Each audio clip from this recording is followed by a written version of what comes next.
എല്ലാവർക്കും നമസ്കാരം.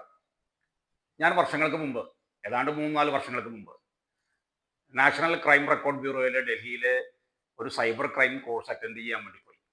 കേരള പോലീസ് അക്കാദമിയിൽ നിന്ന് എന്നെയാണ് ആ കോഴ്സ് അറ്റൻഡ് ചെയ്യാൻ വേണ്ടി അയച്ചത്.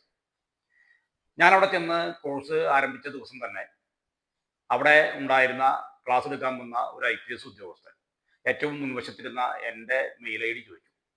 എൻ്റെ മെയിൽ ID അദ്ദേഹത്തിന് കൊടുക്കുകയും അദ്ദേഹത്തിൻ്റെ ലാപ്ടോപ്പിൽ ആ മെയിൽ ID അടിക്കുകയും ചെയ്തതിനു ശേഷം ഇമ്മീഡിയറ്റ് ആയിട്ട് എന്നോട് പറഞ്ഞു, നിങ്ങളുടെ മെയിൽ ID 3-4 സ്ഥലത്ത് വെച്ചിട്ട് കോംപ്രമൈസ് ചെയ്യപ്പെട്ടിട്ടുണ്ട്.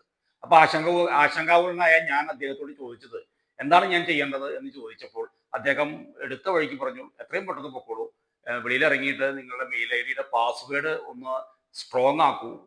ഇനി പബ്ലിക്കായിട്ടുള്ള വൈഫൈ സെന്ററുകളിലോ അല്ലെങ്കിൽ കമ്പ്യൂട്ടർ സെന്ററുകളിലോ ഒക്കെ ഇരുന്ന് മെയിൽ ID ഉപയോഗിക്കുമ്പോൾ വളരെ ശ്രദ്ധിച്ചിട്ട് ഉപയോഗിക്കൂ എന്നൊക്കെ പറഞ്ഞിട്ടാണ് അദ്ദേഹം ആ രംഗം അവിടെ അവസാനിപ്പിച്ചത്.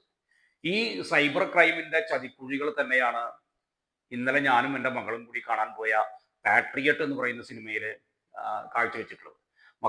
മഹേഷ് നാരായണൻ സംവിധാനം ചെയ്ത മമ്മൂട്ടിയും മോഹൻലാലും വർഷങ്ങൾക്ക് ശേഷം ഒരുമിച്ച് അഭിനയിച്ച ഈ സിനിമ വളരെ മനോഹരമായിട്ടുണ്ട്. വളരെ നല്ല ഒരു സന്ദേശമാണ് നമ്മുടെ ആളുകൾക്കിടയിലേക്ക് തരാൻ ഉദ്ദേശിക്കുന്നത് എന്ന് പറയാതെ വയ്യ. നല്ല അഭിനയം വെച്ച മറ്റൊരു 2 വ്യക്തികളാണ്, ഈ സിനിമയിലെ മറ്റു 2 വ്യക്തികളാണ് നമ്മുടെ പ്രിയപ്പെട്ട നടിമാരായ രേവതിയും നയൻതാരയും. കുറഞ്ഞ സമയം മാത്രമേ അവർ ഈ സിനിമയിൽ അഭിനയിച്ചിട്ടുള്ളൂ എങ്കിൽ പോലും അവരുടെ 2 പേരുടെയും അഭിനയം എടുത്തു പറയേണ്ടതാണ്. ഫഹദ് ഫാസിലും കുഞ്ചാക്കോ ബോബനും ഈ സിനിമയിലുണ്ട്. കുഞ്ചാക്കോ ബോബൻ തനതായ അഭിനയത്തിന്റെ സൗന്ദര്യം കാഴ്ചവെച്ചു. ഫഹദ് അഭിനയത്തിൽ ചില സമയങ്ങളിൽ ആവേശത്തിന്റെ ചില ഭാഗങ്ങൾ ഈ സിനിമയിൽ കൊണ്ടുവരാൻ ശ്രമിച്ചോ എന്ന് എനിക്ക് തോന്നി. ഫഹദിന്റെ ആരാധകർ എന്നെ തെറി വിളിക്കില്ല എന്ന് കരുതുന്നു.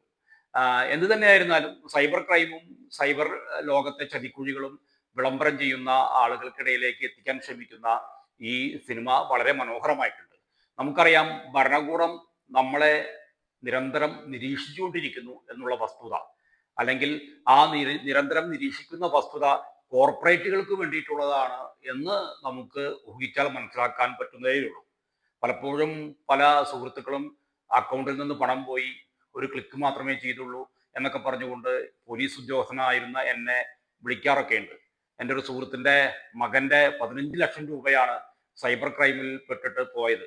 പക്ഷേ പെട്ടെന്ന് തന്നെ അവർ ആക്ട് ചെയ്തതുകൊണ്ട് 1930 എന്ന് പറയുന്ന ഫോൺ നമ്പറിൽ വിളിച്ച് പറഞ്ഞ് ബ്ലോക്ക് ചെയ്തതുകൊണ്ട് ആ പൈസയൊക്കെ തിരിച്ചു കിട്ടാൻ സാധിച്ചു. പക്ഷേ നമ്മൾ വളരെ ജാഗ്രതയോടുകൂടി പ്രവർത്തിക്കേണ്ടതാണ് എന്ന് ഈ സിനിമ നമ്മളെ നിരന്തരം ഓർമ്മിപ്പിച്ചുകൊണ്ടിരിക്കുന്നുണ്ട്. അതുകൊണ്ട് ഈ സിനിമ എനിക്ക്, എൻ്റെ മകൾക്ക് വളരെ ഇഷ്ടപ്പെട്ടു എന്ന് പറയുന്നു. ഈ സിനിമ കാണേണ്ടതാണ് എന്നൊരു അഭിപ്രായം എല്ലാവരുടെ മുമ്പിലും അറിയിക്കുന്നു. നന്ദി, നമസ്കാരം.